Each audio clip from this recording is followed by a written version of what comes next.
सहनाववतु सहनौ भुनक्तु सह वीर्यं करवावहै तेजस्विनावधीतमस्तु मा विद्विषावहै। ओम शांति शांति शांति। गुरु ब्रह्मा गुरु विष्णु गुरुदेवो महेश्वरः गुरु साक्षात् परब्रह्मा तस्मै श्री गुरवे नमः। तस्मै श्री गुरवे नमः। ಭಗವದ್ಗೀತೆ ಮೊದಲನೇ ಅಧ್ಯಾಯ ಒಂದು ಹೊಸ ಡೈಮೆನ್ಷನಲ್ಲಿ ನೋಡ್ತಾ ಇದ್ದೀವಿ. 32 ಶ್ಲೋಕಗಳನ್ನು ನೋಡಿದ್ವಿ. ಮುಂದುವರಿಸ್ತಾ 33ನೇ ಶ್ಲೋಕ. ಯುದ್ಧ ಸನ್ನದ್ಧರಾದ ಪಾಂಡವರು ಕೌರವರು ಕುರುಕ್ಷೇತ್ರ ಯುದ್ಧ ಭೂಮಿಯಲ್ಲಿ ನಿಂತಿದ್ದಾರೆ. ಅರ್ಜುನ ತನ್ನ ರಥವನ್ನು ತಗೊಂಡೋಗಿ ಮುಂದೆ ನಿಲ್ಲಿಸಿ ಅಂತ ಕೇಳಿದಾನೆ. ಕೃಷ್ಣನ ಪ್ರಾರ್ಥನೆ ಮಾಡ್ಕೊಂಡಿದ್ದಾನೆ. ಕೃಷ್ಣ ಆ ರಥವನ್ನು ತಗೊಂಡೋಗಿ ಆ ಎರಡೂ ಸೈನ್ಯಗಳ ಮಧ್ಯೆ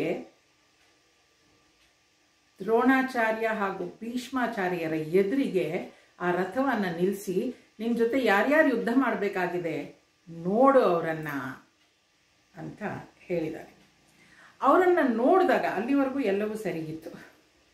ಅಲ್ಲಿ ನೋಡಿದ ಮೇಲೆ ಅರ್ಜುನನ ಮನಸ್ಸು ಬಹಳ ತಳಮಳಗೊಂಡು. ಆ ನಂತರ ಏನಾಗ್ತಾ ಇದೆ, 32ನೇ ಶ್ಲೋಕವನ್ನು ನೋಡಿದ್ವಿ. ಅವನು ನನಗೇನು ಬೇಕಾಗಿಲ್ಲ, ರಾಜ್ಯನೂ ಬೇಡ, ಏನು ಬೇಡ, ರಾಜ್ಯ ಭೋಗ ಇದು ಯಾವುದು ಬೇಡ, ಇದೆಲ್ಲ ನಮ್ಮವ್ರನ್ನ ಕೊಂದು ನಾನು ಪಡ್ಕೊಳ್ಳೋದಾದರೆ ಇದೆಲ್ಲ ಯಾತಕ್ಕೆ ಅಂತ ಹೇಳ್ತಾ ಇದ್ದಾನೆ ಕೃಷ್ಣನಿಗೆ. ಅದೇ ರೀತಿಯ ಮುಂದಿನ ಶ್ಲೋಕಗಳು ಕೂಡ ಗೋಳಾಡ್ತಾ ಇದ್ದಾನೆ. ಇಲ್ಲಿ ನೋಡಿ, ಅರ್ಜುನ ವಿಚಾರಶೀಲತೆಯನ್ನು ಪ್ರತಿನಿಧಿಸ್ತಾ ಇದ್ದಾನೆ. ನಮಗೂ ಕೂಡ ಅಷ್ಟೇ, ಯಾವುದೋ ಒಂದು ವಿಚಾರ ತಲೆ ಒಳಗೆ ಬಂದರೆ ಒಳ್ಳೆಯದೇ ಅದ್ರ ಬಗ್ಗೆ ಬರಬೇಕು ಅಂತ ಏನಿಲ್ಲ, ಎಲ್ಲ ಆ್ಯಂಗಲ್ಗಳಿಂದನೂ ವಿಚಾರಗಳು ಬರ್ಲಿಕ್ಕೆ ಶುರು ಆಗುತ್ತೆ. ಇದು ಹಾಗಾಗ್ಬೋದು, ಹೀಗಾಗ್ಬೋದು, ಮತ್ತೊಂದಾಗ್ಬೋದು, ಅವ್ರ ಮನೇಲಿ ಹೀಗಾಯಿತು, ಅವ್ರು ಹೀಗೆ ಮಾಡಿದ್ರಿಂದ ಹೀಗಾಯಿತು, ಅವ್ರು ಹೀಗೆ ಮಾಡದೇ ಇದ್ದಿದ್ರಿಂದ ಹೀಗಾಯಿತು, ಎಲ್ಲವೂ ತಲೆ ಒಳಗೆ ಬರ್ಲಿಕ್ಕೆ ಶುರು ಆಗುತ್ತೆ. ಆ ವಿಚಾರ ಅನ್ನೋದೇ ಹಾಗೆ, ಬೇಕಾದ್ದು ಬೇಡವಾದ್ದು ಎಲ್ಲವನ್ನು ತಂದು ತಲೆಯಲ್ಲಿ ತುಂಬ್ತಾ ಇರುತ್ತೆ. ಇಲ್ಲಿ ಅರ್ಜುನನಿಗೂ ಕೂಡ ಅದೇ ಆಗ್ತಾ ಇರೋದು. ಅವನು ವಿಚಾರಶೀಲ, ಅವನು ವಿಚಾರ ಮಾಡ್ತಾ ಇದ್ದಾನೆ. ಎಷ್ಟೊಂದು ವಿಚಾರಗಳು ಅವನ ತಲೆಯಲ್ಲಿ ಉಕ್ಕಿ ಹರಿತಾ ಇದೆ. ಹಾಗೆ ಮುಂದಿನ ಶ್ಲೋಕಗಳಲ್ಲೂ ಕೂಡ ಅವನೇನು ಹೇಳ್ತಾನೆ ನೋಡೋಣ. 33, 34 ಮತ್ತು 35. ಯೇಷಾಮರ್ಥೇ ಕಾಂಕ್ಷಿತಂ ನಃ ರಾಜ್ಯಂ ಭೋಗ ಸುಖಾನಿ ಚ ತಾಮೇವ ಸ್ಥಿತಾ ಯುದ್ಧೇ ಪ್ರಾಣಾಂ ತ್ಯಕ್ತ್ವಾ ಧನಾನಿ ಚ. ಯಾರಿಗಾಗಿ ಈ ರಾಜ್ಯ ಸುಖ ಮತ್ತು ಭೋಗಗಳನ್ನು ಬಯಸುತ್ತೇವೆಯೋ ಅಂಥವರೆಲ್ಲ ಜೀವದಾಸೆಯನ್ನು ಸಂಪತ್ತನ್ನು ತೊರೆದು ಯುದ್ಧಕ್ಕೆ ನಿಂತಿದ್ದಾರೆ. ಆಚಾರ್ಯಾಃ ಪಿತರಃ ಪುತ್ರಾಃ ತಥೈವ ಚ ಪಿತಾಮಹಾಃ ಮಾತುಲಾ ಶ್ವಶುರಾ ಪೌತ್ರಾಃ ಶಾಲಾ ಸಂಬಂಧಿನಸ್ತಥಾ ಏತಾನ್ ಹಂತುಮಿಚ್ಛಾಮಿ ಜ್ಞಥೋಪಿ ಮಧುಸೂದನ ಅಪಿ ತ್ರೈಲೋಕ್ಯ ರಾಜ್ಯಸ್ಯ ಹೇತೋ ಕಿಂ ನು ಮಹೀ ಕೃತೆ. ಎಲ್ಲ ಜೀವದಾಸಿಯನ್ನು ಬಿಟ್ಟು ಯುದ್ಧಕ್ಕೆ ನಿಂತುಬಿಟ್ಟಿದ್ದಾರೆ ಕೃಷ್ಣ. ಅವರು ಯಾರಂದರೆ ನನ್ನ ಆಚಾರ್ಯರು, ತಂದೆಗಳು, ಮಕ್ಕಳು ಹಾಗೂ ಅಜ್ಜಂದಿರು, ಸೋದರ ಮಾವಂದಿರಿದ್ದಾರೆ, ಮಾವಂದಿರು, ಮೊಮ್ಮಕ್ಕಳು, ಭಾವಮೈದುನರು ಮತ್ತು ಇತರ ಸಂಬಂಧಿಗಳು ಎದುರುಗಡೆ ನಿಂತಿದ್ದಾರೆ. ಮಧುಸೂದನನೇ, 3 ಲೋಕದ ರಾಜ್ಯ ಪದವಿ ಬಂದರೂ ನಾನೇ ಕೊಲ್ಲಲ್ಪಟ್ಟರೂ ಇವರನ್ನು ಕೊಲ್ಲಲು ಇಚ್ಛಿಸೆನು. ಹೀಗಿರುವಲ್ಲಿ ಬರಿಯ ಭೂಮಿಗಾಗಿ ಯುದ್ಧ ಮಾಡಲೇ. ಅರ್ಜುನ ಯುದ್ಧಕ್ಕೆ ರೆಡಿಯಾಗಿಲ್ಲ. ಈಗ ನಮಗೂ ಕೂಡ ಹೌದು ಅನಿಸುತ್ತೆ. ಯಾರಿಗೋಸ್ಕರ ನಾವು ಇದನ್ನೆಲ್ಲ ಮಾಡೋದು? ನೋಡಿ, ಮನುಷ್ಯನಿಗೆ ಒಂದು ಸ್ವಭಾವ, ಮನುಷ್ಯನ ಸ್ವಭಾವ ಏನಪ್ಪ ಅಂದರೆ, ಅವನು ಸಂತೋಷವನ್ನು ಹಂಚ್ಕೊಳ್ಬೇಕು. ಆವಾಗಲೇ ಅದು ಹೆಚ್ಚಾಗೋದು ಮತ್ತು ಅದಕ್ಕೆ ವ್ಯಾಲ್ಯೂ ಕೂಡ ಸಿಗೋದು. ಹೇಗಪ್ಪ ಅಂದರೆ, ಈಗ ನಾನು ಏನೋ ಒಂದು ಹೊಸ ಸೀರೆ ತೊಗೊಂಡಿರ್ತೀನಿ, ಉಟ್ಕೊಂಡಿರ್ತೀನಿ ಅಂದರೆ ಅದು ಅಫ್ಕೋರ್ಸ್ ನನಗೆ ಖುಷಿ ಇರುತ್ತೆ ನಾನು ಉಟ್ಕೊಂಡಿದ್ದೀನಿ ಅಂತ. ಆದರೆ ಅದು ಚೆನ್ನಾಗಿದೆ ಅಂತ 4 ಜನ ಹೇಳಿದಾಗ ಇನ್ನೂ ಖುಷಿ ಆಗುತ್ತೆ. ಬರೀ ನಾನು ನನಗೋಸ್ಕರ ಅದನ್ನೆಲ್ಲ ಮಾಡ್ಕೊಳ್ಳಲ್ಲ, 4 ಮಂದಿಗೋಸ್ಕರ. ಈಗ ನಾನು ಸುಮ್ಮನೆ ಮನೆಯಲ್ಲೇ ಒಬ್ಬರೇ, ಎಷ್ಟೋ ಜನ ಈಗಲೂ ಅಷ್ಟೇ ನೋಡಿ, ಏನು ಮನೇಲಿ ನಾವು ಒಬ್ಬರೇ ಇರ್ತೀವಲ್ವ, ಏನಕ್ಕೆ ಒಂದು ನೈಟ್ ಗೌನ್ ಹಾಕೊಂಡು ಓಡಾಡ್ತಾ ಇರ್ತಾರೆ ಅಲ್ವಾ? ಯಾಕೆ? ಯಾರು ನೋಡ್ತಾರೆ ನಮ್ಮನ್ನು? ಯಾರಾದರೂ ನೋಡಿದ್ರೆ ತಾನೇ ನಾವೆಲ್ಲ ಡ್ರೆಸ್ ಮಾಡ್ಕೊಳ್ಬೇಕು ಅನ್ನೋದು. ಹಾಗೆ ಇವನು ಕೂಡ ಈ ರಾಜ್ಯ ಎಲ್ಲ ಗೆದ್ದ ಮೇಲೆ ಈ ಸುಖವನ್ನು ಭೋಗಿಸ್ಬೇಕಾದ್ರೆ ನಮ್ಮ ಜೊತೆ ನಮ್ಮವರು ಅಂತ ಇಲ್ಲದೆ ಇದ್ದರೆ ಆ ರಾಜ್ಯ ತೊಗೊಂಡು ಏನು ಮಾಡೋದು?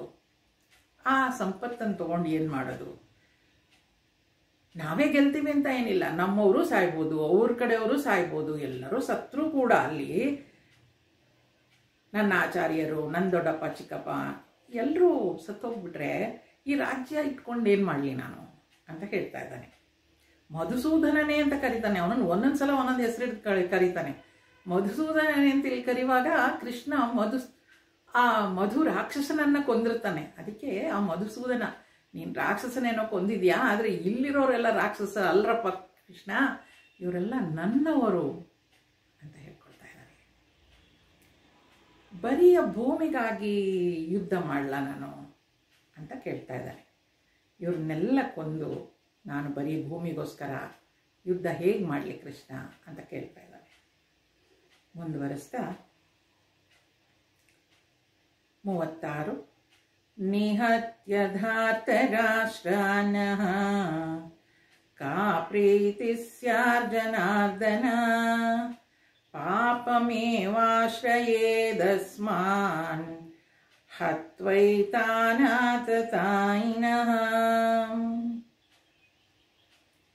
ಜನಾರ್ದನನೇ, ಧೃತರಾಷ್ಟ್ರನ ಈ ಮಕ್ಕಳನ್ನು ಕೊಲ್ಲುವುದರಿಂದ ನಮಗಾಗುವ ಸಂತೋಷವಾದರೂ ಏನು?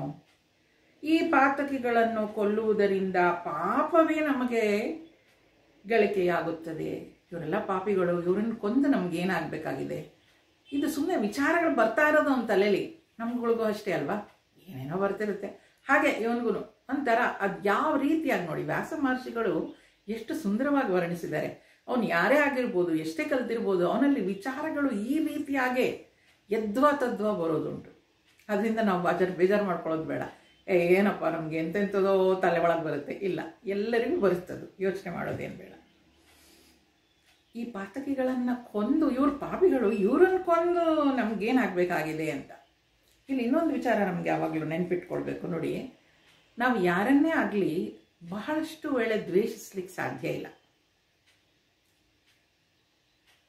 ಆ ದ್ವೇಷ ತಾನಾಗಿ ಹೊರಟೋಗುತ್ತೆ. ನಾವು ನೆನಪು ಮಾಡ್ಕೊಂಡು ಆ ದ್ವೇಷ ಕಟ್ಟಿಟ್ಕೊಳ್ಬೇಕೇ ಹೊರತು ಅದು ತಾನಾಗಿ ಉಳಿಯೋದಿಲ್ಲ, ಹೋಗ್ಬಿಡುತ್ತೆ. ಅಥವಾ ಅಷ್ಟು ಬಲವಾಗಿರೋದಿಲ್ಲ ಆ ದ್ವೇಷ. ಕೆಲವ್ರಿಗೆ ಕೆಲವು ಕ್ಷಣಗಳಿರುತ್ತೆ, ಕೆಲವ್ರಿಗೆ ಕೆಲವು ದಿನಗಳಿರುತ್ತೆ, ಕೆಲವ್ರಿಗೆ ತಿಂಗಳುಗಳಿರುತ್ತೆ, ಕೆಲವ್ರಿಗೆ ವರ್ಷಗಳಿರುತ್ತೆ. ವರ್ಷಗಳು ಯಾಕಿರುತ್ತೆ? ಮತ್ತೆ ನೆನೆಸ್ಕೊಂಡು ಆ ದ್ವೇಷವನ್ನು ಗಟ್ಟಿಯಾಗಿ ಇಟ್ಕೊಂಡು ನಾನು ಬಿಡೋದಿಲ್ಲ ಅಂತ ಹೇಳ್ಕೊಂಡು ಮಾಡ್ತೀವಲ್ವ, ಅದರಿಂದ ದ್ವೇಷ ಇರುತ್ತೆ. ಇಲ್ಲದೇ ಇದ್ರೆ ದ್ವೇಷ ಸಾಮಾನ್ಯವಾಗಿ ಬಿಟ್ಬಿಟ್ರೆ ಅದು ತಾನಾಗಿ ಹೊರಟೋಗುತ್ತೆ, ಹೋಗ್ಲಿ ಬಿಡು. ಅರ್ಜುನನ್ಗಾಗಿರೋದು ಇಲ್ಲದೇನೆ, ಅವರೆಷ್ಟೆಲ್ಲ ಮಾಡಿದ್ರು ಕೂಡ ಇವ್ರನ್ನ ಕೊಂದು ನಾವು ಯಾಕೆ ಪಾಪ ಕಟ್ಕೊಳ್ಬೇಕು ಅನ್ನೋ ಮಟ್ಟಕ್ಕೆ ಬಂದ್ಬಿಟ್ಟಿದ್ದಾರೆ. ಹಾಗೆ ಇನ್ನೂ ಅವನಿಗೆ ಹಲವಾರು ಪ್ರಶ್ನೆಗಳು ಬರ್ತಾ ಇದೆ. ಮುಂದಿನ ಶ್ಲೋಕ ನೋಡೋಣ. 37ನೇದು. ತಸ್ಮಾನಾರ್ಹ ವಯಂ ಹಂತುಂ ಧಾರ್ತರಾಷ್ಟ್ರಾನ್ ಸ್ವಬಾಂಧವಾನ್ ಸ್ವಜನಂ ಹಿ ಕಥಂ ಹತ್ವಾ ಸುಖಿನಃ ಸ್ಯಾಮ ಮಾಧವ. ಆದ್ದರಿಂದ ಮಾಧವನೇ, ನಮ್ಮ ನೆಂಟರಾದ ಧೃತರಾಷ್ಟ್ರನ ಮಕ್ಕಳನ್ನು ನಾವು ಕೊಲ್ಲಬಾರದು. ಸ್ವಜನರನ್ನು ಕೊಂದು ನಾವು ಹೇಗೆ ಸುಖದಿಂದಿದ್ದೆವು. ನಮ್ಮೆಲ್ಲರಲ್ಲೂ ಮನಸ್ಸಿನಲ್ಲೊಂದಿರುತ್ತೆ ನೋಡಿ, ಅವ್ರು ಹೇಗಾದರೂ ಇರಲಿ, ಕೆಟ್ಟದ್ದು ಬಯಸಲಿಕ್ಕೆ ನಾವು ಇಷ್ಟಪಡೋದಿಲ್ಲ. ಬದುಕಿರುವಾಗ ಸಾಕಷ್ಟು ದ್ವೇಷ ಇರುತ್ತೆ, ಸತ್ತ ಮೇಲೆ ದ್ವೇಷ ಇರಲ್ಲ. ಅವ್ರಿಗೆ ಹುಷಾರಿಲ್ಲ, ಹಾಸ್ಪಿಟ್ಲಲ್ಲಿದ್ದಾರೆ, ಅವ್ರನ್ನ ಕಂಡ್ರಾಗಲ್ಲ ನನಗೆ ಅಂತ ಎಷ್ಟೋ ವರ್ಷಗಳಿಂದ ಇರ್ತೀನಿ. ಆದರೆ ಹುಷಾರಿಲ್ಲ, ಅವ್ರಿಗೆ ಆಸ್ಪತ್ರೆಯಲ್ಲಿದ್ದಾರೆ, ಕಡೆಗಳಿಗೆ ಎಣಿಸ್ತಿದ್ದಾರೆ ಅಂತ ಯಾರಾದರೂ ಹೇಳಿದ್ರೆ ಶತ್ರು ಆಗಿದ್ರೂ ಕೂಡ ಹೋಗಿ ನೋಡ್ಕೊಂಡು ಬಂದ್ಬಿಡ್ತೀವಿ ನಾವು, ದ್ವೇಷ ಏನಿದ್ರು ಬದುಕಿರುವಾಗ. ಇಲ್ಲಿ ಅರ್ಜುನ ಕೂಡ ಅದೇ ಹೇಳ್ತಿದ್ದಾನೆ, ಏನಂತ, ನಮ್ಮ ನೆಂಟರಾದ ಧೃತರಾಷ್ಟ್ರನ ಮಕ್ಕಳನ್ನು ನಾವು ಕೊಲ್ಲಬಾರ್ದು, ಸ್ವಜನರನ್ನು ಅಂದರೆ ನಮ್ಮವರೇ ಅವರು ಕೂಡ ಅವ್ರನ್ನ ಕೊಂದು ನಾವು ಹೇಗೆ ಸುಖವಾಗಿರ್ಲಿಕ್ಕೆ ಸಾಧ್ಯ ಅಲ್ವಾ? ಮನುಷ್ಯ ಎಷ್ಟೇ ದ್ವೇಷಿಸ್ಬೋದು ಯಾರನ್ನಾದರೂ ಆಗಲಿ, ಎಲ್ಲೋ ಒಂದು ಕಡೆ ಇದ್ಕೊಳ್ಳಿ ಅವನೇನಾದರೂ ಮಾಡಿಕೊಂಡು ಅಂತೀವಿ ಹೊರತು ಅವನು ಬದುಕಿರಲೇಬಾರ್ದು, ಈ ಭೂಮಿಲೇ ಇರಬಾರ್ದು ಅನ್ನೋಷ್ಟು ಯಾರ ಮನಸ್ಸಿಗೂ ಕಠೋರತೆ ಬರೋದಿಲ್ಲ. ಅದು ಹೇಳ್ಬೋದು ಸಾಯಲಿ ಅವನು ಅಂತ, ಆದರೆ ನಿಜವಾಗ್ಲೂ ಸಾಯ್ಬೇಕು ಅಂತ ನಾವೇನು ಆಚಿಸೋದಿಲ್ಲ. ಎಲ್ಲ ಅವನ ಪಾಡಿಗೆ ಅವನು ಇದ್ಕೊಳ್ಳಿ, ನಮ್ಗೆ ಯಾಕೆ, ಅವನ ಕರ್ಮ ಅವನಿಗೆ ಅಂದ್ಕೊಂಡು ಬಿಟ್ಬಿಡ್ತೀವಿ. ಅರ್ಜುನಗೂ ಕೂಡ ಅಂಥವ್ರನ್ನ ಕೊಂದು ನಾವು ಹೇಗೆ ಸುಖವಾಗಿರ್ಲಿಕ್ಕೆ ಸಾಧ್ಯ ಅಂತ ಕೃಷ್ಣನನ್ನು ಪ್ರಶ್ನೆ ಮಾಡ್ತಾ ಇದ್ದಾನೆ. ಮುಂದುವರಿಸ್ತಾ 38ನೇ ಶ್ಲೋಕ. ಯದ್ಯಪ್ಯೇತೇನ ಪಶ್ಯಂತಿ ಲೋಭೋಪಹತ ಚೇತಸಃ ಕುಲಕ್ಷಯಕೃತಂ ದೋಷಂ ನೇತ್ರದ್ರೋಹೇ ಚ ಪಾತಕಂ. ದುರಾಶೆಯಿಂದ ಬುದ್ಧಿಗೆಟ್ಟಿರುವ ಇವರೇನೋ ಕುಲಕ್ಷಯದಿಂದಾಗುವ ಕೇಡನ್ನು ಮತ್ತು ಮಿತ್ರರಿಗೆ ಎಸಗುವ ಹಿಂಸೆಯನ್ನು ಉಂಟಾಗುವ ಪಾಪವನ್ನು ಅರಿಯರು. ನೋಡಿ, ಅವರಿಗಂತೂ ಗೊತ್ತಾಗಲ್ಲ, ಕೌರವರಿಗೆ ಏನಂತ, ದುರಾಸೆಯಿಂದ ಇವರಿಗೆ ಬುದ್ಧಿ ಕೆಟ್ಟೋಗ್ಬಿಟ್ಟಿದೆ. ಈ ಕುಲಕ್ಷಯ ಅಂತ ಹೇಳಿದ್ರೆ, ಕುಲ ಅಂತ ಹೇಳುವಾಗ ಇಲ್ಲಿ ಅನೇಕ ಕುಲಗಳು ಸೇರಿ ಒಂದು ಜನಾಂಗ ಆಗಿರುತ್ತೆ. ಅಲ್ಲಿ ಅದರದೇ ಆದ ಒಂದು ಪದ್ಧತಿ ನಡ್ಕೊಂಡು ಬಂದಿರುತ್ತೆ. ಆ ಪದ್ಧತಿ ನಡ್ಕೊಂಡು ಬಂದಿದ್ರೆ, ಈಗ ಬ್ರಾಹ್ಮಣರಲ್ಲಿ ಒಂದು ಪದ್ಧತಿ ನಡೆದಿರುತ್ತೆ, ಮಾಧುರಲ್ಲಿ ಒಂದು ಪದ್ಧತಿ ನಡ್ಕೊಂಡು ಬಂದಿರುತ್ತೆ, ಸ್ಮಾರ್ತರಲ್ಲಿ ಒಂದು ಪದ್ಧತಿ, ಅಯ್ಯಂಗಾರಲ್ಲಿ ಒಂದು ಪದ್ಧತಿ, ಒಂದೊಂದು ಕುಲ ಅದು ಒಂದೊಂದು ಪದ್ಧತಿ ನಡ್ಕೊಂಡು ಬಂದಿರುತ್ತೆ. ಆ ಕುಲಕ್ಷಯ ಅದೇನಾದರೂ ಅಂತಹ ಕುಲ ಈಗ ಎಷ್ಟು ಕಡೆ ನೋಡ್ತೀವಲ್ವ, ಅಂಡಮಾನ್ ನಿಕೋಬಾರ್ ಐಲ್ಯಾಂಡಲ್ಲಿ ಯಾವುದೋ ಒಂದು ಟ್ರೈಬಲ್ ಇದೇ ವ್ಯಾನಿಷ್ ಆಗೋಗ್ಬಿಡ್ತು ಜನಾಂಗ ಅಂತ ಕೇಳಿದ್ವಿ ನಾವು ಅವಾಗ, ಸುನಾಮಿ ಅಂತಾಗೆಲ್ಲ. ಹಾಗೆ ಆ ಕುಲವೇ ನಾಶ ಆಗೋಗ್ಬಿಟ್ರೆ, ಕುಲಕ್ಷಯ ಅಂದರೆ ಅದು ಪೂರ್ತಿ ಜನ ಕಡಿಮೆ ಆಗೋಗ್ಬಿಡ್ತಾರೆ. ಅದರಲ್ಲಿ ಕೇಡನ್ನು ಮತ್ತು ಮಿತ್ರರಿಗೆ ಎಸಗುವ ಹಿಂಸೆಯಿಂದ ಉಂಟಾಗುವ ಪಾಪವನ್ನು ಅವರು ಅರಿಯರು. ಆ ಕುಲಕ್ಷಯ ಆಗೋದ್ರಿಂದ ಆ ಜನಾಂಗ ಹೇಗೆ ಬದುಕಲಿಕ್ಕೆ ಸಾಧ್ಯ?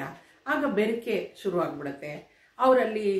ಎಲ್ಲ ಯುದ್ಧಕ್ಕೆ ಬಂದಿರೋರೆಲ್ಲ ಕಟ್ಟುಮಸ್ತಾದ ಗಂಡಸರು, ಹೆಂಗಸರೆಲ್ಲ ಮನೇಲಿರ್ತಾರೆ.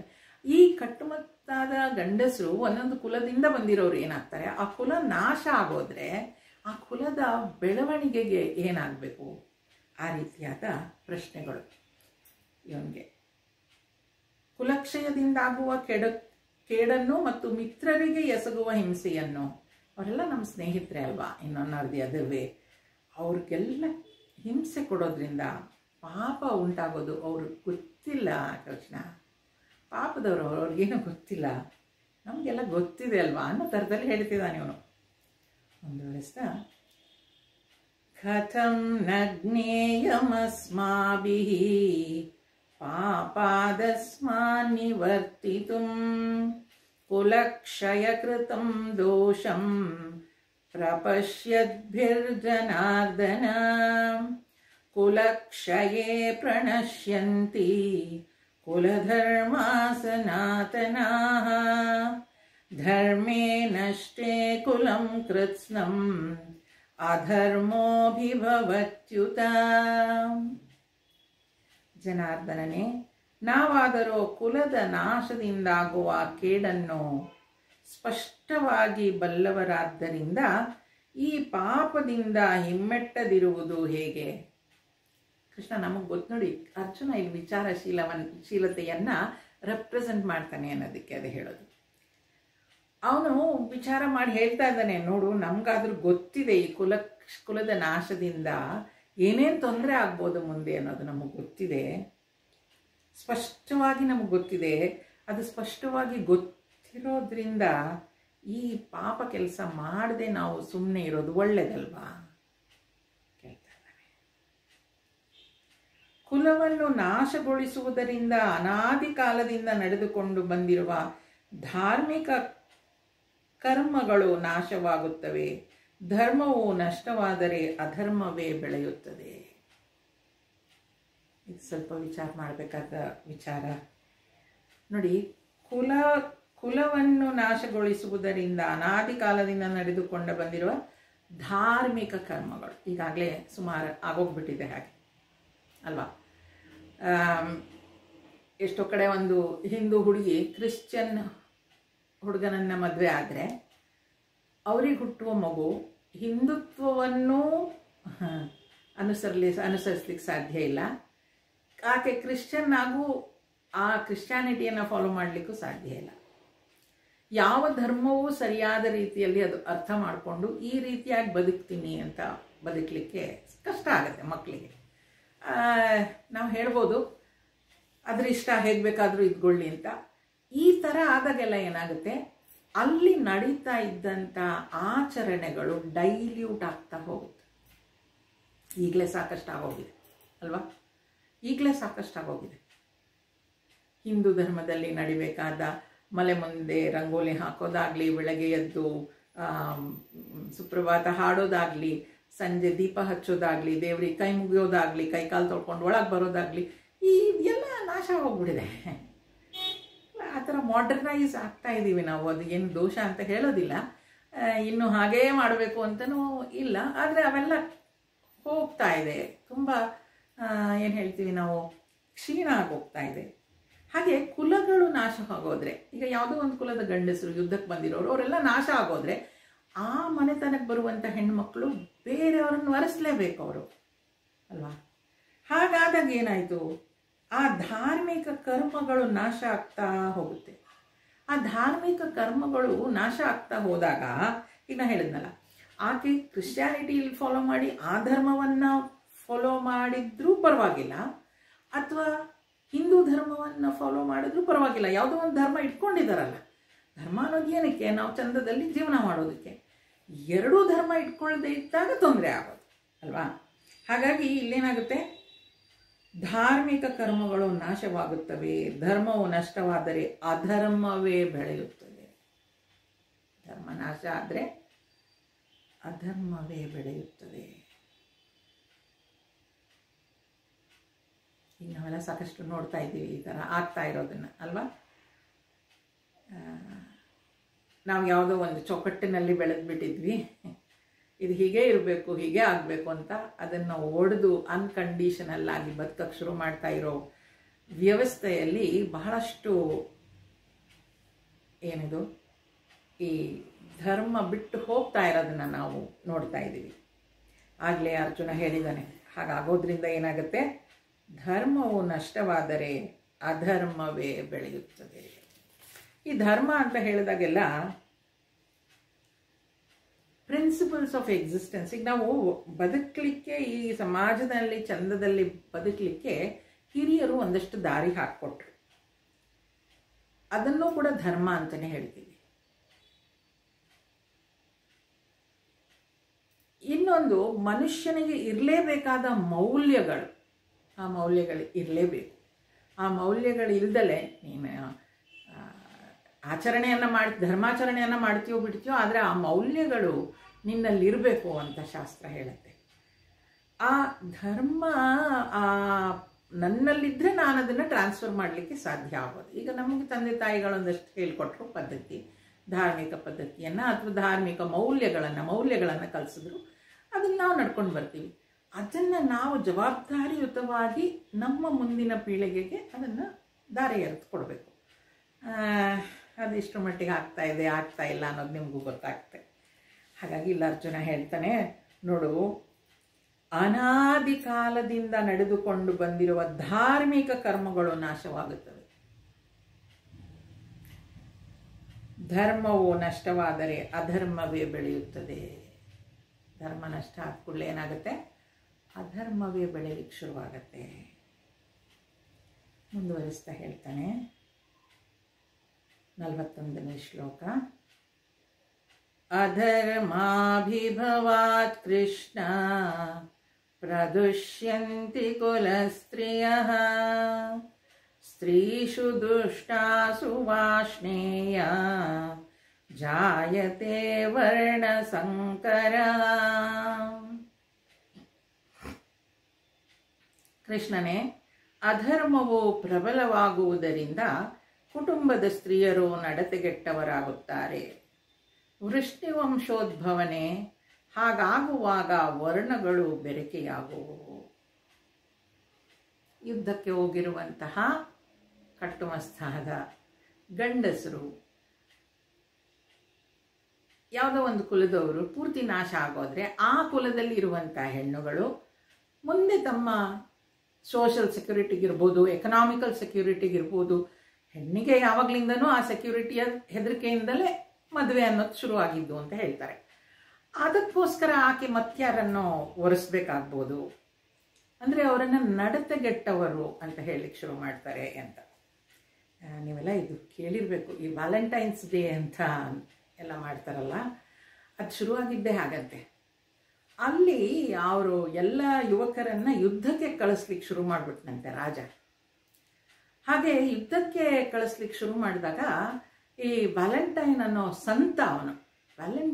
ಸಂತ ಏನು ಮಾಡ್ತಾನೆ, ಅಲ್ಲಿರೋ ಹೆಣ್ಮಕ್ಳಿಗೆಲ್ಲ ಎನ್ಕರೇಜ್ ಮಾಡ್ತಾನೆ. ಏನಂತ, ನೀವು ಪ್ರೀತಿ ಮಾಡಿ ಆ ವಂಶವನ್ನು ಬೆಳೆಸ್ಬೇಕಲ್ವಾ, ಅದಕ್ಕೆ ನೀವು ಪ್ರೀತಿ ಮಾಡಿ ಅಂತ ಹೇಳಿ ಅವರನ್ನು ಪ್ರೇರೇಪಿಸಿ ಕಳಿಸ್ತಾನಂತೆ. ಹಾಗಾಗಿ ಇದು ವ್ಯಾಲೆಂಟೈನ್ಸ್ ಡೇ ಅನ್ನೋದು ಶುರು ಆಯಿತು ಅಂತ. ಯಾಕಂದರೆ ಇವರೆಲ್ಲರೂ ಯುದ್ಧಕ್ಕೆ ಹೋಗಿ ಸತ್ತು ಹೋಗ್ಬಿಟ್ರೆ ಮುಂದೆ ಜನರೇಷನ್ ಹೇಗೆ ಅನ್ನೋ ಭಯದಲ್ಲಿ ಅವನು ಆ ವ್ಯಾಲೆಂಟೈನ್ಸ್ ಅಂತ ಅದನ್ನು ಮಾಡಿದ್ನಂತೆ. ಯುದ್ಧಕ್ಕೆ ಹೋಗ್ಬಿಡ್ತಾರಲ್ಲ ಅವರೆಲ್ಲ, ಅವರನ್ನು ನೀವು ಪ್ರೀತಿಸಿ, that day became Valentine's day, ಇವತ್ತಿಗೂ ನಾವು ಆಚರಿಸೋದು. ಹಾಗೆ ಇಲ್ಲಿ ನೋಡಿ, ಅವ್ರು ಯುದ್ಧಕ್ಕೆ ಹೋದವರೆಲ್ಲ ಸತ್ತೋದ್ರೆ ಇದು ಮತ್ತೆ ವರ್ಣ ಬೇರೆಕೆ ಆಗೋಗ್ಬಿಡುತ್ತೆ ಅಂತ ಮುಂದುವರಿಸ್ತಾ ಇದೇ ಒಂದಲೇ ಬರ್ತಾ ಇರೋದು. ಪೂರ್ತಿ ಮುಂದಿನ ಶ್ಲೋಕಗಳು ಅದೇ ಇದೆ.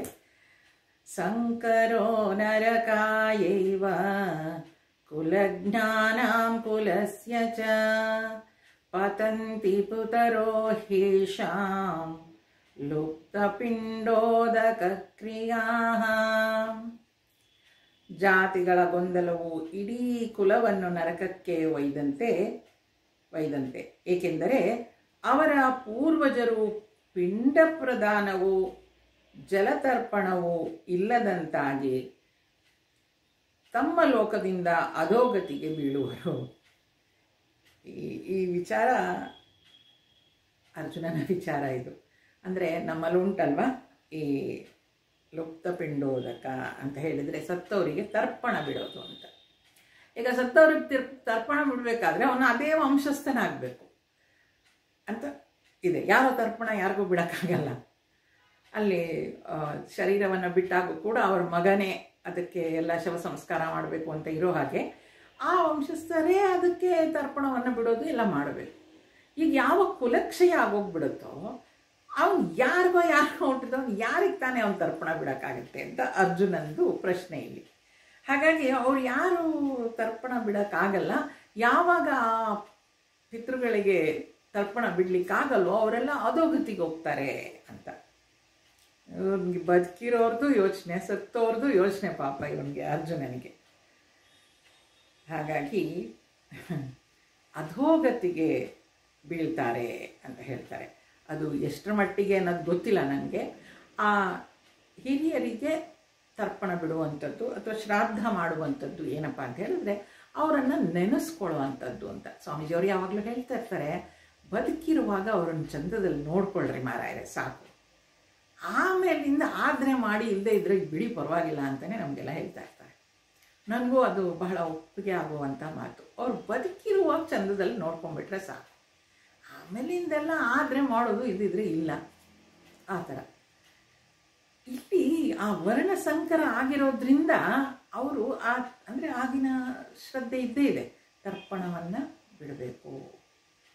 ಅಲ್ಲೇ ಆಗಲಿಲ್ಲ ಅಂತ ಹೇಳಿದ್ರೆ ಅವರು ಅಧೋಗತಿ ಅಂತಂದರೆ ಆ ಜೀವ ಮತ್ತೊಂದು ಕೀಳು ಜನ್ಮವನ್ನು ತಾಳುತ್ತೆ ಅಂತ ಹೇಳ್ತಾ ಇದ್ದಾರೆ.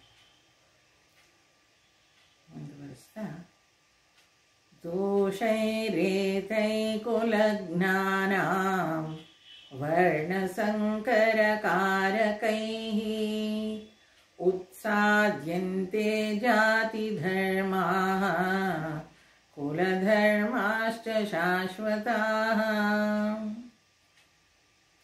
ವರ್ಣಸಂಕರಕ್ಕೆ ಹೇತುವಾಗಿರುವವರ ಹಾಗೂ ಕುಲಧರ್ಮವನ್ನು ನಾಶಗೆಡುವವರ ಹೀನ ಕೃತ್ಯಗಳಿಂದ ಶಾಶ್ವತವಾಗಿದ್ದ ಧಾರ್ಮಿಕ ಕರ್ಮಗಳು ಮತ್ತು ಕುಲಧರ್ಮಗಳು ನಾಶವಾಗುತ್ತವೆ. ವರ್ಣಸಂಕರ ಅಂದರೆ ಇದೆ, ಅಂದರೆ ಅದೇ ಕುಲದ ಹೆಣ್ಣು ಅದೇ ಕುಲದ ಗಂಡನ ಮದುವೆ ಆಗಲಿಕ್ಕೆ ವರಿಸ್ಲಿಕ್ಕೆ ಸಾಧ್ಯ ಇಲ್ಲ, ಆಗೋದಿಲ್ಲ.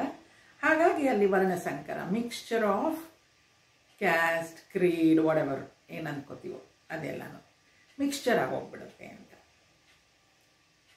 ಹಾಗೂ ಕುಲಧರ್ಮವನ್ನು ನಾಶಗೆಡುಗುವವರ ಹೀನ ಕೃತ್ಯಗಳಿಂದ ಶಾಶ್ವತವಾಗಿ ಧಾರ್ಮಿಕ ಕರ್ಮಗಳು, ಶಾಶ್ವತವಾಗಿ ಈ ಧಾರ್ಮಿಕ ಕರ್ಮಗಳು ಮತ್ತು ಕುಲಧರ್ಮಗಳು ನಾಶ ಆಗ್ತಾ ಹೋಗುತ್ತೆ.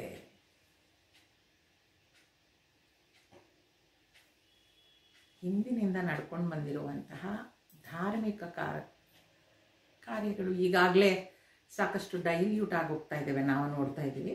ಅರ್ಜುನನ ದೃಷ್ಟಿ ಆವಾಗಲೇ ಇತ್ತು, ಅದೆಲ್ಲ ಡೈಲ್ಯೂಟ್ ಆಗೋಗ್ಬಿಡುತ್ತೆ, ನಾಶವೇ ಆಗೋಗ್ಬಿಡುತ್ತೆ, ಅಂಥದ್ದೊಂದು ಇರೋದೇ ಇಲ್ಲ, ಆ ಥರ ಆಗೋಗುತ್ತೆ. ಯಾವುದರಿಂದ? ಈ ವರ್ಣ ಸಂಕರದಿಂದ ಅಂತ ಹೇಳ್ತಾ ಇದ್ದಾನೆ.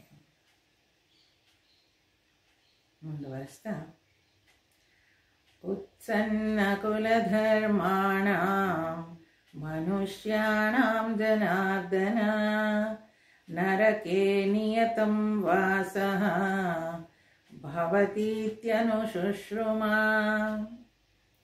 ಎಲೈ ಜನಾರ್ದನನೇ, ಯಾರ ಕುಟುಂಬದಲ್ಲಿ ಧಾರ್ಮಿಕ ಅಭ್ಯಾಸಗಳು ನಾಶವಾಗಿವೆಯೋ ಅಂಥ ಮನುಷ್ಯರಿಗೆ ಅನಿರ್ದಿಷ್ಟ ಕಾಲ ನರಕವಾಸವು ಅನಿವಾರ್ಯ ಎಂಬುದನ್ನು ನಾವು ಕೇಳಿದ್ದೇವೆ. ಯಾರ ಕುಟುಂಬದಲ್ಲಿ ಧಾರ್ಮಿಕ ಅಭ್ಯಾಸಗಳು ನಾಶವಾಗಿವೆಯೋ, ಇವೆಲ್ಲ ನೆನಪಿಟ್ಕೊಳ್ಬೇಕಾಗಿರೋದು. ಅರ್ಜುನ ಏನೋ ಬಡಬಡಿಸ್ತಿದ್ದಾನೆ ಅಲ್ಲ, ಅದರಲ್ಲಿ ಕೆಲವು ಸತ್ಯ ಕೂಡ ಇವೆ ಅದರಲ್ಲಿ ಅಲ್ವಾ. ಅವನ ಉದ್ದೇಶ ಯುದ್ಧ ಮಾಡಬೇಕಾಗಿರೋದು ಏನು ಅನ್ನೋದು ಸ್ಪಷ್ಟತೆ ತಗೊಂಡಾಗ ಅವನು ಯುದ್ಧ ಮಾಡ್ಲಿಕ್ಕಾಗತ್ತೆ. ಆದರೆ ಅವನು ವಿಚಾರ ಮಾಡ್ತಾ ಇರೋದ್ರಲ್ಲಿ ತಪ್ಪು ಅಂತ ಏನು ಅನ್ಸಲ್ಲ. ಆ ವಿಚಾರಗಳಾದ್ಮೇಲೂ ಕೂಡ, ಇಷ್ಟೆಲ್ಲ ಇದ್ರೂ ಕೂಡ ಅವನು ಯುದ್ಧದ ಪರ್ಪಸ್ ಯಾವುದಕ್ಕೋಸ್ಕರ ಯುದ್ಧ ಮಾಡ್ತೀನಿ ಅಂತ ತಿಳ್ಕೊಂಡು ಬಂದಾಗ ಯುದ್ಧ ಮಾಡೇ ಮಾಡ್ತಾನೆ ಅವನು. ಯಾರ ಕುಟುಂಬದಲ್ಲಿ ಧಾರ್ಮಿಕ ಅಭ್ಯಾಸಗಳು, ನೋಡಿ ಈ ಧಾರ್ಮಿಕ ಅಭ್ಯಾಸಗಳು ನಮಗೆ ಗೊತ್ತಿಲ್ಲದಲೇ ಒಂದು ಏನು ಹೇಳ್ತಾರೆ, ಮನೆಗೆ ಹೊಸ್ತಿಲು ಅಂತ ಮಾಡ್ತೀವಲ್ವ, ಆ ಹೊಸ್ತಿಲು ಅಂತ ಕಟ್ಟೋದು ಏನಕ್ಕೆ? ಒಳ್ಳೆಯದು ಮನೆ ಬಿಟ್ಟು ಹೊರಗಡೆ ಹೋಗಬಾರ್ದು, ಕೆಟ್ಟದ್ದು ಅಲ್ಲಿಂದ ಒಳಗಡೆ ಬರಬಾರ್ದು ಅಂತ. ಅದಕ್ಕೆ ನೋಡಿ, ಹೊಸ್ಲು ಮೇಲೆ ಕೂತ್ಕೋಬೇಡ, ಸಂಜೆ ಹೊತ್ತು ಹೊಸ್ಲು ತುಳಿಬೇಡ ಅಂತೆಲ್ಲ ನಮ್ಗೆ ಹೇಳ್ತಾ ಇದ್ರು. ಆ ಹೊಸ್ತಿಲು ಅನ್ನೋದು ಅಷ್ಟು ಮುಖ್ಯ ಅಲ್ಲಿ, ಅದನ್ನು ಪೂಜೆ ಮಾಡ್ತೀವಿ ಎಲ್ಲರೂ ಅಲ್ವಾ. ಹಾಗೆ ಯಾರ ಕುಟುಂಬದಲ್ಲಿ ಧಾರ್ಮಿಕ ಅಭ್ಯಾಸಗಳು, ಈ ಅಭ್ಯಾಸಗಳು ಏನು ಮಾಡುತ್ತೆ, ಈ ಧಾರ್ಮಿಕ ಅಭ್ಯಾಸಗಳು ಹುಟ್ಟಿನಿಂದ ಅದನ್ನು ಕಲಿಸ್ಬಿಟ್ಟಿದ್ರೆ ಮಕ್ಕಳಿಗೆ, ಅದು ಇಟ್ ಪ್ರೊಟೆಕ್ಟ್ಸ್ ಲೈಕ್ ದಿಸ್. ಅವ್ರಿಗೆ ಕೆಟ್ಟದ್ದನ್ನು ಮಾಡಲಿಕ್ಕೆ ಬಿಡುವುದೇ ಇಲ್ಲ. ಅದು ವಿಚಾರಗಳು ಬರ್ಬೋದು, ಅದು ಬೇರೆ ವಿಷಯ. ಯಾಕೆ? ಎಲ್ಲರೂ ವಿಚಾರಶೀಲರೇ, ಸುತ್ತಮುತ್ತಲು ಇರೋರು ಬೇಕಾದಷ್ಟು ವಿಚಾರಗಳನ್ನು ಹೇಳ್ತಾನೆ ಇರ್ತಾರೆ, ಕೇಳ್ತಾನೆ ಇರ್ತೀವಿ. ಆ ವಿಚಾರಗಳು ಬಂದರೂ ಕೂಡ ಅದು ಮಾಡಬೇಕು ಅಂತ ಅನ್ಸಲ್ಲ. ಆ ಧಾರ್ಮಿಕ ವಿಚಾರಗಳನ್ನ ಅದಕ್ಕೆ ಚಿಕ್ಕ ವಯಸ್ಸಿನಿಂದ ಕಲಿಸ್ಬೇಕು ಅಂತ ಹೇಳೋದು. ಈಗ ನಮಗೆ ನಿಮಗೆ ಎಲ್ಲ ಬಹುಶಃ ನಮ್ಮ ವಯಸ್ಸಿನವರೇ ಇದ್ದೀರಾ ನೀವೆಲ್ಲ, 50+60 ಇರೋರು. ಈಗ ನಮಗೆಲ್ಲ ಹಿರಿಯರಿಗೆ ಮರ್ಯಾದೆ ಕೊಡಬೇಕು ಅನ್ನೋದು ಚಂದದಲ್ಲಿ ಕಲಿಸ್ಬಿಟ್ಟಿದ್ದಾರೆ ನಮಗೆ. ಅದಕ್ಕೆ ನಾವು ಮಾಡದೇ ಇರೋಕ್ಕೆ ಸಾಧ್ಯನೇ ಇಲ್ಲ ಅಲ್ವಾ. ಹಾಗೆ ಅದು ನಮ್ಮನ್ನು ಏನೋ ತಪ್ಪು ಮಾಡ್ತಿದ್ದೀವಿ ಅಂತಿಲ್ಲ, ಅದನ್ನು ಬಿಟ್ಟು ಬೇರೆ ಮಾಡೋಕ್ಕಾಗದೇ ಇರೋ ಥರ ನಮ್ಮನ್ನು ಪ್ರೊಟೆಕ್ಟ್ ಮಾಡ್ಬಿಡುತ್ತೆ. ಧಾರ್ಮಿಕ ಅಭ್ಯಾಸಗಳು ನಾಶವಾಗಿವೆಯೋ ಅಂತಹ ಮನುಷ್ಯರಿಗೆ ಅನಿರ್ದಿಷ್ಟ ಕಾಲ ನರಕ ಎಲ್ಲೋ ಹೋಗ್ಬೇಕು ಅಂತಿಲ್ಲ, ಇಲ್ಲೇ ತೋರಿಸ್ಬಿಡ್ತಾನೆ ಭಗವಂತ.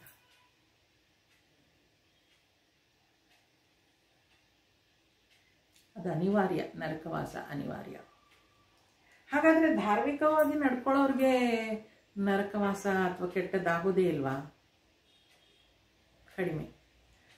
ಆದರೂ ಕೆಟ್ಟದಾಗ್ತಿದೆ ಅಂತ ಅಂದರೂ ಕೂಡ ಅವರನ್ನು ಮತ್ತಷ್ಟು ಶಕ್ತಿಗೊಳಿಸ್ಲಿಕ್ಕೆ ಅಥವಾ ಅವರ ಧಾರ್ಮಿಕತೆಯನ್ನು ಪರೀಕ್ಷೆ ಮಾಡಲಿಕ್ಕೆ ಆ ಕಷ್ಟಗಳು ಬರ್ಬೋದೇ ಹೊರತು ಅವರಿಗೆ ಕೆಟ್ಟದಾಗ್ಲಿಕ್ಕೆ ಸಾಧ್ಯನೇ ಇಲ್ಲ. ಜೀವನದಲ್ಲಿ ಮೌಲ್ಯಗಳು ಏನೇನಿರಬೇಕು ಅವೆಲ್ಲವನ್ನು ನಾವು ಅಳವಡಿಸ್ಕೊಂಡಿದ್ರೆ ಅಲ್ಲಿ ಯಾವುದೇ ರೀತಿಯ ಕೆಟ್ಟದಾಗಲಿಕ್ಕೆ ಸಾಧ್ಯ ಇಲ್ಲ, ಅಥವಾ ನಾವು ಆ ಕೆಟ್ಟ ದಾರಿಯನ್ನು ಹಿಡಿಲಿಕ್ಕೆ ಸಾಧ್ಯ ಇಲ್ಲ. ಆ ರೀತಿಯಾಗಿ ಅದು ನಮ್ಮನ್ನು ರಕ್ಷಿಸುತ್ತೆ, ನಮಗೆ ಗೊತ್ತಿಲ್ಲದೆ ರಕ್ಷಿಸುತ್ತೆ. ಹಾಗಾಗಿ ಯಾರ ಕುಟುಂಬದಲ್ಲಿ ಧಾರ್ಮಿಕ ಅಭ್ಯಾಸಗಳು ನಾಶವಾಗಿವೆಯೋ ಅದಕ್ಕಾಗಿ ಧಾರ್ಮಿಕ ಆಚರಣೆ ನಾವು ಮಾಡಬೇಕು ಅಂತ ಹೇಳೋದು. ಅಂತಹ ಮನುಷ್ಯರಿಗೆ ಅನಿರ್ದಿಷ್ಟ ಕಾಲ ನರಕವಾಸವು ಅನಿವಾರ್ಯ ಎಂಬುದನ್ನು ನಾವು ಹೇಳಿದ್ದೇವೆ. ಅವಾಗೂ ಇತ್ತು, ಇವಾಗಲೂ ಅದೇ. ಮುಂದಿನ 2 ಶ್ಲೋಕಗಳು 45 ಮತ್ತು 46. ಅಹೋ ಬತ ಮಹಾತ್ ಪಾಪಂ ಕರ್ತುಂ ವ್ಯವಸಿತಾ ವಯಂ ಯದ್ರಾಜ್ಯ ಸುಖಲೋಭೇನ ಹಂತುಂ ಸ್ವಜನಮದ್ಯತಾಃ ಯದಿ ಮಾಮಪ್ರತೀಕಾರಂ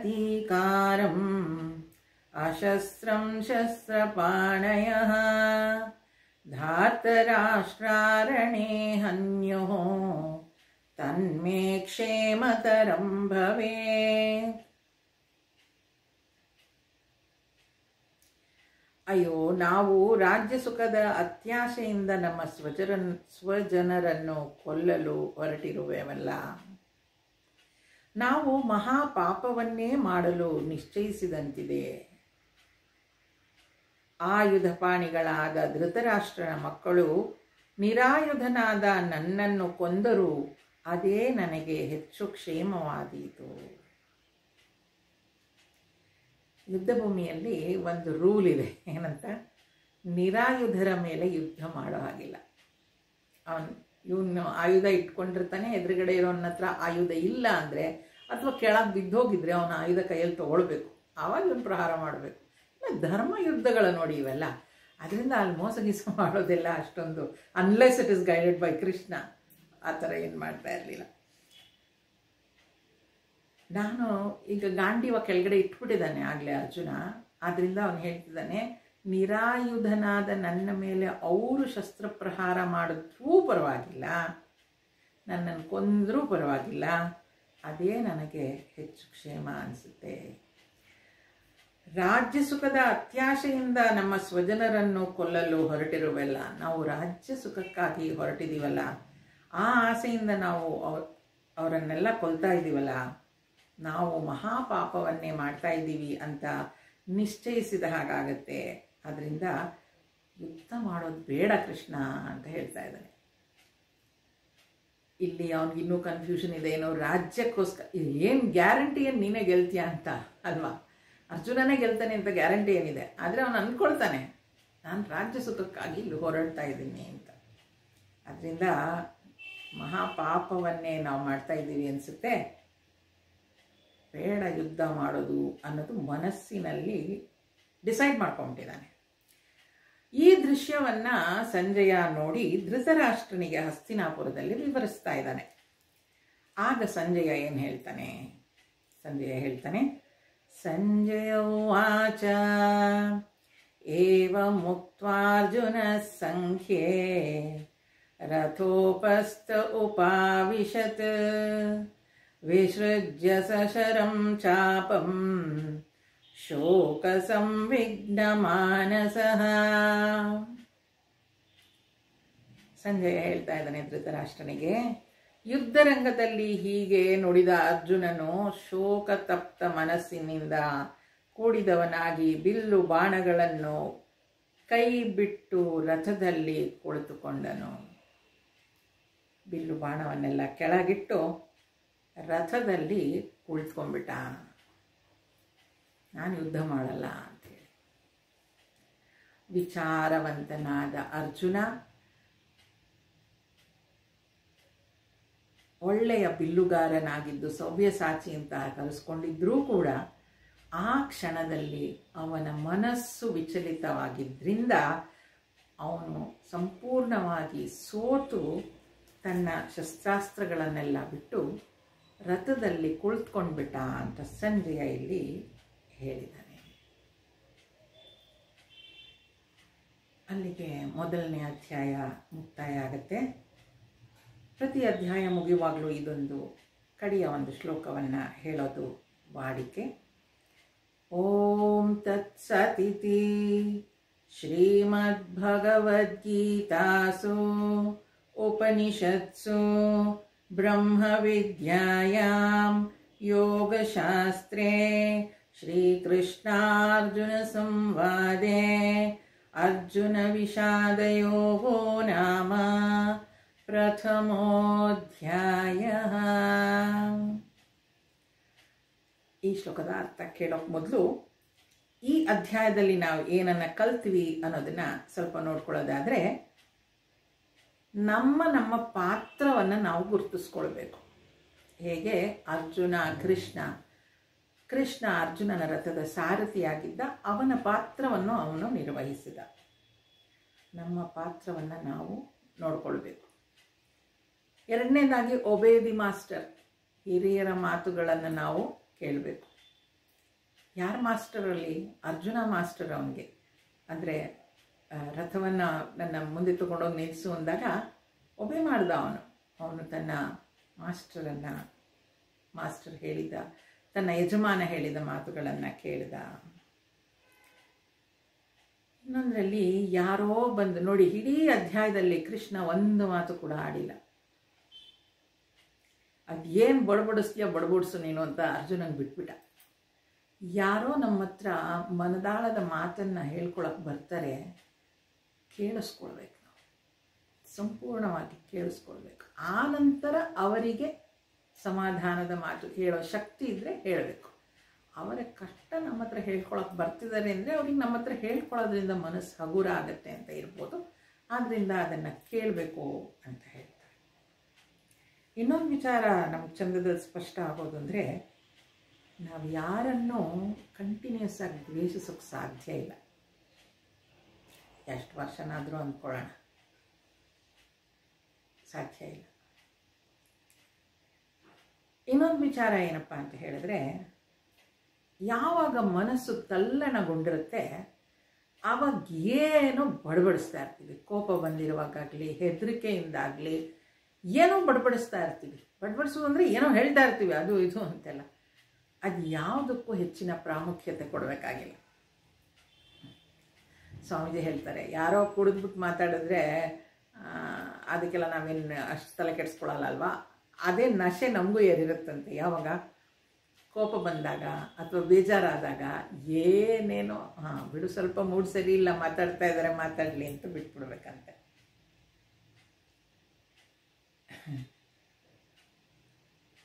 ಅಷ್ಟೇ ಅಲ್ಲದೆ ಯಾವುದೇ ಕೆಲಸವನ್ನು ಮಾಡುವಾಗ ಸಾಕಷ್ಟು ವಿಚಾರಗಳು ನಮ್ಮ ತಲೆಗೆ ಬರುತ್ತೆ. ಅಲ್ಲಿ ನಿರ್ಧಾರ ತಗೊಳ್ಳೋದಿದೆಯಲ್ಲ, ಅದು ಮುಖ್ಯ. ಎಷ್ಟೋ ಸಲ ನಮಗೆ ಕನ್ಫ್ಯೂಸ್ ಸ್ಟೇಟಲ್ಲಿ ಇರ್ತೀವಿ. ಹೀಗೆ ಮಾಡಿದ್ರೆ ಒಳ್ಳೇದಾಗತ್ತಾ, ಹೀಗೆ ಮಾಡಿದ್ರೆ ಒಳ್ಳೇದಾಗತ್ತಾ ಅಂತ. ಆದರೆ ಆ ಕನ್ಫ್ಯೂಸ್ ಸ್ಟೇಟಲ್ಲಿ ನಾನು ಹೀಗೆ ಮಾಡಿದ್ರೆ ಒಳ್ಳೇದಾಗುತ್ತೆ ಅನ್ನೋದು ನನಗೆ ಅನ್ಸಕ್ಕೆ ಶುರು ಆದಾಗ ಅದು ಮಾಡಿಬಿಡ್ಬೇಕು. ಮಾಡದೇ ಇರೋದು ತುಂಬ ಕಷ್ಟ. ಆಂಬಿಗ್ವಿಟಿ. ನಾನು ವಿಚಾರ ಸಾಕಷ್ಟು ಮಾಡ್ತೀನಿ, ಇದು ನನಗೆ ಈ ಕ್ಷಣಕ್ಕೆ ಸರಿ ಅನಿಸಿದೆ, ಅದನ್ನು ಮಾಡಬೇಕು. ಮಾಡದೇ ಇರೋದಕ್ಕಿಂತ ಮಾಡೋದು ಒಳ್ಳೆಯದು. ಹೌದು, ಆ ಕ್ಷಣದಲ್ಲಿ ನಾನು ಅಷ್ಟೆಲ್ಲ ವಿಚಾರ ಮಾಡಿದೆ, ಆದರೆ ಅದು ತಪ್ಪಾಯಿತು, ಏನು ಮಾಡಲಿ, ಸಾರಿ, ಕ್ಷಮಿಸ್ಬೇಕು. ನಾನು ಏನದು ಉದ್ದೇಶಪೂರ್ವಕವಾಗಿ ಮಾಡಿದ ತಪ್ಪಲ್ಲ, ನಾನು ಒಳ್ಳೇದಾಗಲಿ ಅಂತಲೇ ಮಾಡಿದ್ದೀನಿ,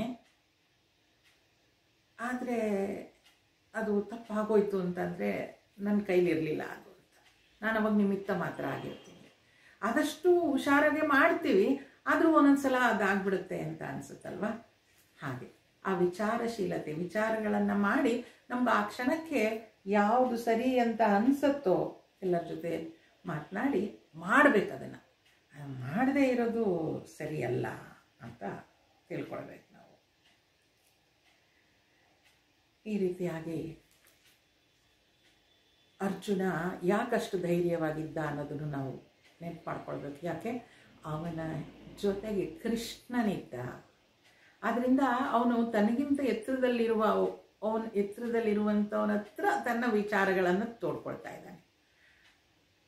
ಹೆಚ್ಚು ವಿಚಾರಶೀಲನಾಗಿರುವಂತಹ, ತನಗಿಂತಲೂ ಹೆಚ್ಚು ಪ್ರಬುದ್ಧನಾಗಿರುವಂತಹ ವ್ಯಕ್ತಿ ಹತ್ರ ತನ್ನ ವಿಚಾರಗಳನ್ನು ಹೇಳ್ಕೊಳ್ತಾ ಇದ್ದಾನೆ.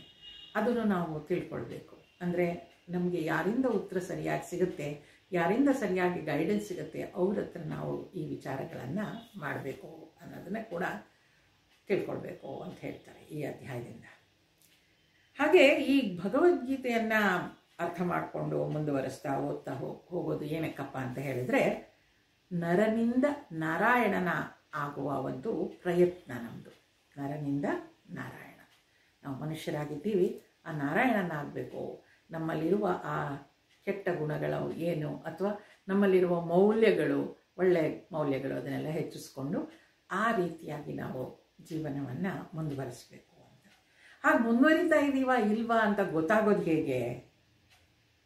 ನರನಿಂದ ನಾರಾಯಣ ಆಗ್ತಾ ಇದ್ದೀನಿ ಎನ್ನುವಾಗ ಅದು ನನ್ನ ಅನುಭವಕ್ಕೆ ಬರಲಿಕ್ಕೆ ಶುರುವಾಗುತ್ತೆ. ಅದು ಹೇಗೆ ಗೊತ್ತಾಗುತ್ತೆ ನನಗೆ ಅಂತ ಹೇಳಿದ್ರೆ, ಜೀವನದಲ್ಲಿ ನನ್ನ ಆನಂದ, ಸಂತೋಷ ವಿಸ್ತಾರ ಆಗ್ತಾ ಹೋಗುತ್ತೆ. ವಿಸ್ತಾರ ಆಗ್ತಾ ಹೋದಾಗೆಲ್ಲ ನಾನು ಆ ನರನಿಂದ ನಾರಾಯಣನ ಕಡೆಗೆ ನನ್ನ ಪ್ರಯಾಣ ಬೆಳೆಸ್ತಿದ್ದೀನಿ ಅಂತ. ಆನಂದ ಹೆಚ್ಚಾಗ್ತಿದೆ ಅನ್ನೋದು ಗೊತ್ತಾಗೋದಿಗೆ ನಾನು ಹೊರಗಿನ ವಿಚಾರಗಳಲ್ಲಿ ಅಥವಾ ವಿಷಯಗಳಿಗೆ ನನ್ನ ಸಂತೋಷ ಡಿಪೆಂಡ್ ಆಗಿಲ್ಲ. ನನ್ನ ಸಂತೋಷ ಅಥವಾ ನನಗೆ ಬೇಕಾಗಿರೋ ಸಂತೋಷ ಎಲ್ಲ ಹೊರಗಿನ ವಸ್ತುಗಳ ಮೇಲೆ, ಪರಿಸ್ಥಿತಿಯ ಮೇಲೆ ಅಥವಾ ವ್ಯಕ್ತಿಯನ್ನು ಅವಲಂಬಿಸಿಲ್ಲ ಅನ್ನೋದು ನನಗೆ ಗೊತ್ತಾಗುತ್ತೆ. ಅದಾದಮೇಲೆ ಹೌ ಸೆನ್ಸಿಟಿವ್ ಐ ಆಮ್. ನನ್ನ ಸುತ್ತಲೂ ಜನ ಇದ್ದಾರೆ, ಅವರು ಎಷ್ಟು ಸೆನ್ಸಿಟಿವ್ ಆಗಿರ್ತಾರೆ, ಅವರನ್ನು ನೋಡಿಕೊಂಡು ನಾನು ಸಮಾಧಾನವಾಗಿರಬೇಕು. ಸಂವೇದನಾಶೀಲತೆ ಅಂತ ಹೇಳ್ತಾರೆ ಅದಕ್ಕೆ. ನಾನು ಸಮಾಧಾನವಾಗಿರಬೇಕು, ಬೇರೆಯವ್ರಿಗೂ ಹರ್ಟ್ ಮಾಡಿದ ಹಾಗೆ ನನ್ನನ್ನು ನಾನು ಹರ್ಟ್ ಮಾಡ್ಕೊಳ್ದ ಹಾಗೆ ಸಮಾಧಾನವಾಗಿರಬೇಕು ಅಂತ. ಇನ್ನೊಂದು, ನನ್ನಲ್ಲಿ ಜಾಗೃತಿ ವಿಸ್ತಾರ ಆಗಬೇಕು. ಜಾಗೃತಿ ಅಂತ ಹೇಳಿದ್ರೆ ತಪ್ಪುಗಳು ಮಾಡ್ತಾನೆ ಇರ್ತೀವಿ, ಗೊತ್ತಿದ್ದೋ ಗೊತ್ತಿಲ್ಲದೆ ತಪ್ಪಾಗ್ತಾನೇ ಇರುತ್ತೆ. ಸಾರಿ ಹೇಳ್ತೀವಿ ಮತ್ತೆ ತಪ್ಪು ಮಾಡ್ತೀವಿ, ಸಾರಿ ಹೇಳ್ತೀವಿ ಮತ್ತೆ ತಪ್ಪು ಮಾಡ್ತೀವಿ. ಆ ಸಾರಿ ಹೇಳೋ ಕ್ಷಣಗಳು ಕಡಿಮೆ ಆಗಬೇಕು. ತಪ್ಪು ಮಾಡಿದ್ರೆ ತಾನೇ ಸಾರಿ ಹೇಳೋದು. ಸಾರಿ ಹೇಳ್ದು ಇರೋ ಹಾಗೆ ನಾವು ನಡ್ಕೊಳ್ಬೇಕು. ಅಹಂಕಾರ ಕಡಿಮೆ ಆದಂತೆಲ್ಲ ತಪ್ಪುಗಳು ಕಡಿಮೆ ಆಗ್ತಾ ಹೋಗುತ್ತೆ. ಅವಾಗ ನಾವು ಸಾರಿ ಹೇಳ್ಕೊಳ್ಳೋದು ಬೇಕಾಗೋದಿಲ್ಲ. ಮತ್ತೊಂದು, ಶಾಂತಿ. ಯಾವುದರಿಂದನೂ ಪ್ರಭಾವಿತಳಾಗದೇ ಇರೋಷ್ಟು ಶಾಂತವಾಗಿರುತ್ತೆ ಮನಸ್ಸು. ಇದೆಲ್ಲ ನರನಿಂದ ನಾರಾಯಣನ ಕಡೆಗೆ ಹೋಗೋದಕ್ಕೆ 4 ಸ್ಟೆಪ್ಸ್ ಬೇಕಾದಷ್ಟು ಹೇಳ್ತಾರೆ. ಅದರಲ್ಲಿ ಈ 4 ಅಂದರೆ ಆನಂದದ ವಿಸ್ತಾರ ಆಗುತ್ತೆ, ಮನಸ್ಸಿನ ಸಮಾಧಾನ ಇರುತ್ತೆ, ಜಾಗೃತವಾಗಿರ್ತೀನಿ, ನಾನು ತಪ್ಪು ಮಾಡದೆ ಜಾಗೃತವಾಗಿ ಇರೋದಕ್ಕೆ ಪ್ರಯತ್ನ ಪಡ್ತೀನಿ, ಮನಸ್ಸನ್ನು ಶಾಂತವಾಗಿಟ್ಕೊಳ್ಳೋ ಪ್ರಯತ್ನ ಮಾಡ್ತೀನಿ. ಅಂದರೆ ಹೊರಗಿನ ಯಾವುದೇ ಪರಿಸ್ಥಿತಿ, ವ್ಯಕ್ತಿ ನನ್ನ ಮನಸ್ಸಿನ ಸಮಾಧಾನವನ್ನು ಕೆಡಿಸ್ಲಿಕ್ಕಾಗಲ್ಲ ಅನ್ನೋ ರೀತಿಯಲ್ಲಿ ನನ್ನನ್ನು ನಾನು ನೋಡ್ಕೊಳ್ತೀನಿ. ಇದಕ್ಕೋಸ್ಕರ ಭಗವದ್ಗೀತೆ ನಮಗೆ ಸಹಾಯ ಮಾಡುತ್ತೆ ಅಂತ ಪ್ರವಚನಕಾರರು ಹೇಳ್ತಾರೆ. ಒಳ್ಳೆಯದು, ಅಲ್ಲಿಗೆ ಮೊದಲನೇ ಅಧ್ಯಾಯ ಮುಕ್ತಾಯ ಆಗುತ್ತೆ. ಓಂ ತತ್ಸತ್ ಇತಿ ಅಂತ ಹೇಳಿದ್ರೆ, ನಾವು ಓದುವಾಗಲಿ ವಿಚಾರ ಮಾಡುವಾಗಲಿ ಏನಾದರೂ ತಪ್ಪುಗಳಾಗಿದ್ದರೆ ಕ್ಷಮೆ ಇರಲಿ ಅಂತ ಹೇಳೋದಕ್ಕೆ ಓಂ ತತ್ಸತ್. ಶ್ರೀಮದ್ ಭಗವದ್ಗೀತಾಸು ಉಪನಿಷತ್ಸು. ಶ್ರೀಮದ್ ಭಗವದ್ಗೀತೆಯಲ್ಲಿ ಉಪನಿಷತ್ತುಗಳಲ್ಲಿ ಹೇಳಿರುವಂತಹ ವಿಚಾರವನ್ನೇ, ಅಂದರೆ ಮೊದಲು ಉಪನಿಷತ್ತು ಬಂತು, ಆಮೇಲೆ ಗೀತೆ ಬಂತು. ಬ್ರಹ್ಮವಿದ್ಯಾಯ, ಉಪನಿಷತ್ತುಗಳಲ್ಲಿ ಹೇಳಿರುವಂಥ ಬ್ರಹ್ಮವಿದ್ಯೆ, ಯೋಗಶಾಸ್ತ್ರೇ, ಪ್ರತಿನಿತ್ಯ ಜೀವನದಲ್ಲಿ ನಾವು ಅಳವಡಿಸ್ಕೊಳ್ಳೋಕ್ಕೆ ಆಗುವಂತಹ ವಿಚಾರಗಳು ಇದರಲ್ಲಿದೆ.